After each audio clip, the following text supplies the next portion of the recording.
traditionally always been considered to be feminine in nature.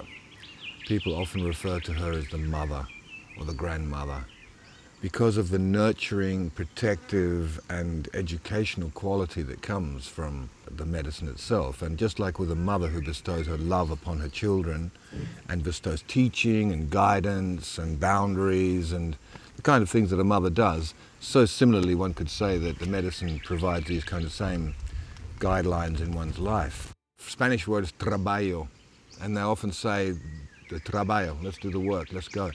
The work, because any great teacher worth their salt is not just going to fluff you up or just tell you good things and things that are going to fluff up your ego or anything like that. A good teacher will use both a Zen stick and a feather. At times when you need to be hit over the head to wake you up, she will do that.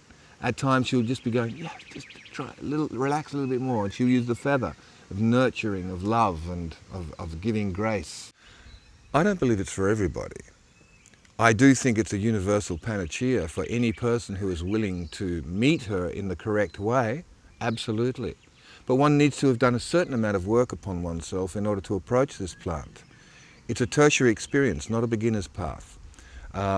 If you are still thinking that the world out there, i.e. other people, events, situations, are causing me to feel the way I am, and that everything, that you are just a vulnerable being at the behest of external circumstances, then there's still quite a bit of learning to be done before you really approach the medicine.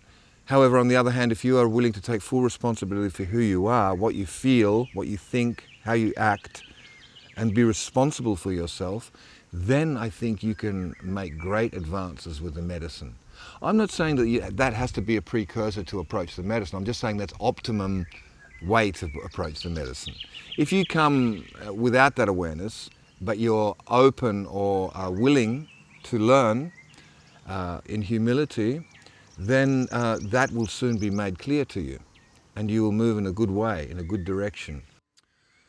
Well, it is, in my opinion, it is not a drug. One of the definitions I take to define the word drug, whether that be alcohol, tobacco, marijuana, any of the number of the pharmaceutical drugs, sleeping tablets, you name it, is that you develop a tolerance to those substances. So if you are using alcohol or say sleeping tablets, in order to maintain optimum effectiveness, you need to take more and more of the substance, and the dependency, the addiction starts to develop. See, I've been drinking it for 24 years, and each time I drink it, it's like, whew, get ready for this. It's not like, give me that ayahuasca, I need my hit. Not at all. And I've noticed that over the years, I used to have really big glasses because I was quite a hard head.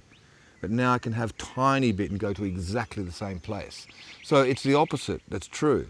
As you progress on the path, you need less and less and less. Because what I seem to have subjectively felt, and some biofeedback experimentation has borne out this view, is that it's opening new neural pathways in the frontal lobe of the brain. And once these pathways are open, these new connectivities are created, it's not like you depend upon the drink in order to reconnect them once again. The more you immerse yourself in it, the more you open those pathways, the more they tend to remain and stay there. And a lot of the awarenesses that I used to drink ayahuasca for are there constantly now. They're just part of my natural perception. And it's not an extraordinary perception or an extrasensory perception. It's a very ordinary perception. That is the birthright of all human beings. However, in most human beings, it's still lying dormant. And these medicines can catalyze and quicken the opening of these parts of the brain that have been lying dormant.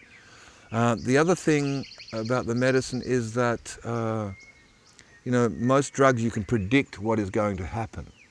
Like if I give you a tablet of MDMA, I can pretty much predict what will happen before you take it and prepare you for it. Not so with the medicine. The medicine is a transmission, it is a synergistic relationship. Just as I'm speaking with you now, and we're having a relationship, a dialogue, so it is with the medicine. You're dealing with a divine intelligence from the plant world. And this intelligence has found ways to interact and interface with the human intelligence over millennia. So there's been a strong morphogenetic field of synergy happening between these master plants like peyote, mushrooms, ayahuasca, and the human nervous system. Any bugs that were in the software, particularly with ayahuasca, so to speak, were ironed out a long time ago. That's why there's no toxicity, no side effects, no hangover. You may go through a challenging, even harrowing journey, but when you come out of it, you'll feel really whole, really clear, really present, really alive and open and in a good space and in a good mood, a good positive mood. So I've seen this again and again and again and again. And that's why I don't call it a drug.